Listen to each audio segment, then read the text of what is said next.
भाजपा के लोग भगवान को नहीं मानते, धार्मिक साइंटिस्ट हो गए हैं भाजपा, तो क्या कहेंगे इस पर? अखिलेश यादव जी, स्वामी प्रसाद मौर्य जी जो कह रहे हैं और जो एक विवाद उत्पन्न करने की कोशिश कर रहे हैं, वो पूरे समाज को साफ साफ दिख रहा है कि उनका खेल क्या है, उनका गेम प्लान क्या है। और मैं उनको याद दिलाना चाहूँगा कि लोगों को बांटने की राजनीति, बंटवारे की राजनीति, ये अच्छी बात नहीं है। और जिन्होंने सन 47 में बंटवारे की राजनीति की, आज पाकिस्तान का, उनके देश का क्या हाल है आप देख रहे हैं। और वहीं भारतवर्ष जिसने अखंडता की ओर बढ़ने का प्रयास किया, उसकी स्थिति क्या है। आज हम लोग G20 के ना सिर्फ सदस्य हैं, बल्कि उसकी अध्यक्षता कर रहे हैं। प्रधानमंत्री मोदी जी द्वारा ऐसा कार्य किया गया है। तो मेरी सलाह है समाजवादी पार्टी को कि जोड़ने वाला काम करें, तोड़ने वाला काम ना करें। अपने परिवार को ही देखें, अगर वो तोड़ने वाला काम ना करते तो आज परिवार की हालत ना होती, पार्टी की हालत ना होती। तो हम सब के लिए इसमें सबक है बहुत बड़ा कि हमको जोड़ने वाला काम करना है। और जैसा मोदी जी कर रहे हैं, योगी जी के नेतृत्व में हम लोग उत्तर प्रदेश सरकार में कर रहे हैं, इसी रास्ते पे हम लोग को चलना है। छात्रवृत्ति के मानक बदलेंगे, आसानी से नहीं मिलेगा दाखला, और छात्रवासों की भी हुलिया है वो सुधरेगा, तो इस उसमें दिशा में उत्तर प्रदेश सरकार और भारत सरकार मिल करके बहुत बड़ी संख्या में लगभग 1 करोड़ से ज़्यादा छात्रों को प्रतिवर्ष अलग अलग वर्ग से छात्रवृत्ति देती हैं। इसमें एक बड़ा परिवर्तन होने जा रहा है, जो कि गाइडलाइन में था, किंतु अब उसको लागू किया जा रहा है कि छात्राओं की बायोमेट्रिक अटेंडेंस होगी। और ऐसा इसलिए किया जा रहा है क्योंकि पाया गया कि कुछ एक जनपदों में छात्र आते नहीं थे, ना ही परीक्षा देते थे, लेकिन छात्रवृत्ति ले लेते थे। तो इस प्रकार जो हमारा आपका करदाता का पैसा है वो व्यर्थ जा रहा था। तो शिक्षा के स्तर को अच्छा करने के लिए, बच्चों को समर्थन देने के लिए बायोमेट्रिक अटेंडेंस की व्यवस्था शीघ्र ही शुरू की जा रही है। इसका पायलट हो चुका है। इसको अब अगले अकादमिक सत्र में, जो कि अभी शुरू होगा, सभी ऐसे विद्यालयों में, विश्वविद्यालयों में लागू किया जाएगा। इसका हम समझते हैं एक तो शिक्षण कार्य बेहतर होगा, ये परिणाम होगा, और साथ साथ जो वाकई में पात्र हैं बच्चे, जो मेहनत से पढ़ाई कर रहे हैं, रोज़ कॉलेज आ रहे हैं, स्कूल आ रहे हैं, उनको छात्रवृत्ति समय से मिल पाएगी। मंत्री जी, अगर बजट की बात की जाए, विपक्ष जो है लगातार हमलावर है। जिनसे बजट जो पेश हुआ है, अरविंद केजरीवाल, ममता बनर्जी, डिम्पल यादव लगातार कह रहे हैं ना किसानों के लिए कुछ है, ना रेलवे के लिए और ना अर्थव्यवस्था के लिए कुछ है। क्या कहेंगे इस पर? जो बजट प्रस्तुत किया गया है वो बहुत दूरगामी परिणाम वाला बजट है। सुखद बात यह है कि जो मूलभूत परिवर्तन किए गए, मोटे तौर पे बड़े परिवर्तन बताऊं तो GST को परिवर्तन किया गया, लागू किया गया, डिजिटल पेमेंट की व्यवस्था लाई गई। हमारे देश का UPI, पूरी दुनिया में ऐसी व्यवस्था नहीं है जो मोदी जी ने बनवाई है उत्तर प्रदेश में हमारे उपयोग के लिए और पूरे भारत में। ये एक बड़ा परिवर्तन है और इसकी वजह से हमारा टैक्स कलेक्शन बहुत ज़्यादा बढ़ा है, जिसका परिणाम ये कि जितनी भी गरीब कल्याण की योजनाएं थीं वो वहीं के वहीं स्थापित हैं, बल्कि उसमें और इजाफा किया गया है, बढ़ोतरी की गई है और नई योजनाएं भी इसमें लाई गई हैं। अवस्थापना को, इंफ्रास्ट्रक्चर को मजबूत करने की योजनाएं आई हैं। तो जहां सामाजिक न्याय के दृष्टिकोण से आर्थिक कार्य जो करने बजट में वो सारे के सारे हैं, वो मजबूत हो गए। लेकिन ग्रोथ के लिए जो इंफ्रास्ट्रक्चर की आवश्यकता है उसको भी बढ़ावा दिया गया है। ये बहुत ही ऐतिहासिक बजट है। ये 1 साल का नहीं, ये अगले 25 साल की नींव रखने वाला बजट है। रोजगार की ये बात नहीं की गई है, वहीं महिलाओं का कहना है विपक्ष का कि महिला सम्मान बचत की बात तो की है और इसके जरिए महिलाओं की गुल्लक को निशाना बनाया गया है। रोजगार को बहुत व्यापक तौर पे बढ़ावा देने वाला ये बजट है। जब हम इंफ्रास्ट्रक्चर की बात करते हैं, जब हम लोगों की आय को बढ़ाने की बात करते हैं, तो इससे रोजगार बहुत व्यापक तौर पे बढ़ेगा और महिलाओं के लिए भी समस्त प्रबंध किए गए हैं। हमारी सरकार सबका साथ सबका विकास हमारा केवल नारा नहीं है, हमारी कथनी है, करनी है। हमारी हर नीति में जो सप्तऋषि 7 मुख्य बिंदु हमने दिए, उसमें पहला ही बिंदु है हमारा समावेशी विकास। समावेश मतलब सभी जातियों का, धर्म का, महिलाओं का और आर्थिक रूप से पिछड़े वर्ग का समावेश इसमें हो। अंतिम 2 सवाल अब, ठीक।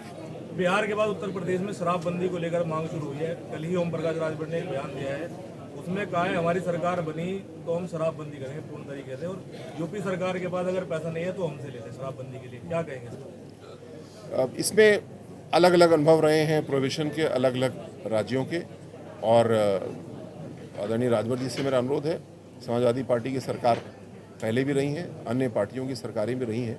तो जब जो सरकार थी तब आपके पास निर्णय लेने का अवसर था। ये एक व्यापक विषय है, इस व्यापक विषय में अनुसंधान ज़रूर होना चाहिए। ये ज़रूरी है कि समाज में जो नशे की प्रवृत्ति है उसको रोकने की ज़रूरत है, खासकर जो ड्रग्स की प्रवृत्ति है उसको रोकने की ज़रूरत है। इस पे आज चर्चा भी हुई और जहाँ एक और हम लोग कल्याणकारी कार्य कर रहे हैं, अगर कोई व्यक्ति ड्रग्स ले रहा है या कोई और नशा कर रहा है तो उसका नुकसान होता है और उसके लिए समाज को भी जागृत होना है, सरकार को भी उसमें कार्य करना है।